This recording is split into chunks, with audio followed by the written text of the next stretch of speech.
Agartala club প্রাঙ্গণে আজকে আসন্ন শ্রী গণেশ পূজা উপলক্ষে এবং আসন্ন শারদীয় উৎসব উপলক্ষে দশমী ক্লাবের উদ্যোগে আজকে আনুষ্ঠানিকভাবে প্রতি পুজোরে বাংলার অনুষ্ঠান হয় এবং শারদীয় পুজো উৎসব এবং গণেশ পুজো উপলক্ষে প্রতি পূজার অনুষ্ঠান অনুষ্ঠিত হয়। এই প্রতি পূজা অনুষ্ঠানে আমাদের ক্লাবের সভাপতি এবং সম্পাদক সহ আমাদের আগরতলা পৌর নিগমের MIC সদস্য সুশাকান্তি ভট্টাচার্য মহোদয়, আমাদের কর্পোরেটর জাহ্নবী দাস চৌধুরী মহোদয়া, কর্পোরেটর নীতিতে মহোদয়া, আমাদের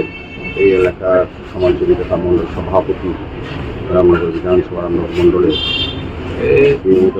মহোদয় সহ এই ক্লাবের সমস্ত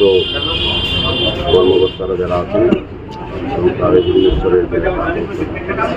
এবং এই এলাকার যারা অভিভাবক সবাইকে আমি স্বাগত শুভেচ্ছা ধন্যবাদ জানাই। তো দশমী ক্লাব বরাবরই সারা বছর সামাজিক দায়িত্ব, সামাজিক কর্তব্য করার পাশাপাশি ধর্মীয় অনুষ্ঠান করে আসে। তবে যে গণেশ পূজা সুন্দর হয়, এবারও থিম হচ্ছে ভগবান শ্রীকৃষ্ণ রূপে গণেশ এবং সঙ্গে মা রাধা আগমন। পাশাপাশি দুর্গা উৎসবের এবার নতুন পালন নিয়ে ভাবনা নিয়ে প্রতি বছর নতুন ভাবনা, নতুন চিন্তা নিয়ে আমি অভিনব বলবো যে প্যান্ডেল যারা করেছে সুন্দর প্যান্ডেল এই রাজ্যের বা শহরের মানুষের দর্শনার্থী যে কোনো পুজোর দৃষ্টি আকর্ষণ হয় এবং আকর্ষণীয় পূজা হয়। তো এবারে ভাবনা হচ্ছে দেবী মহল,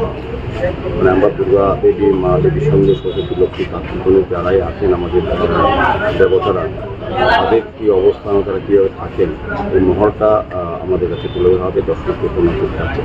তো আমি বলবো যে তাদের এই সুন্দর উদ্যোগ আমাদের দর্শককে এবং পুণ্যার্থীদের আকর্ষণ করবে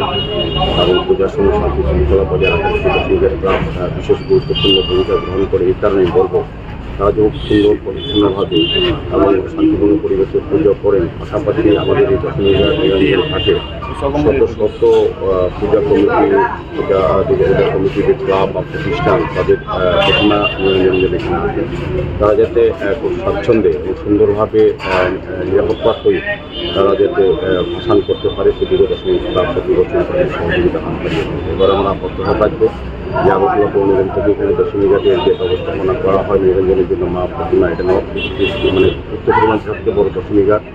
খুব সুন্দর পরিবেশ। আমাদের পৌর নিগম দায়িত্ব নেওয়ার পরে এই কাজটা আমরা প্রথম করেছি এবং আগরতলা শহরে যতগুলি পুজো হয় তার বেশিরভাগ মায়ের ভাসান বা বিসর্জন এই নিরঞ্জন ঘাটে হয়। এইটা সৌন্দর্য বৃদ্ধি করা হয়েছে সবটাই আমি বলবো এখানে দশমী ঘাট ক্লাব, বিশেষ করে জনগণের যে ক্লাবগুলো তাদের একটা ভূমিকা থাকে। দূর দূরান্ত থেকে প্রত্যেকে অনেক মানুষের প্রতিমা নিয়ে আসেন, তার সঙ্গে অনেক লোক আসেন, তাদের কর্মকর্তারা বা সদস্য সুন্দরভাবে ভাষণ করতে পারে বা নিরঞ্জন করতে পারে মায়ের এই লক্ষ্য। এবং এই নিরঞ্জন ঘাট শুধু যে দুর্গাপূজার সময় ব্যবহৃত এরকম না, এই ঘাটে প্রতি বছর গণেশ পূজা শত শত পূজা হয় আগরতলা শহরে, এখানে সেপন করা হয় বা অন্য সময় অনেক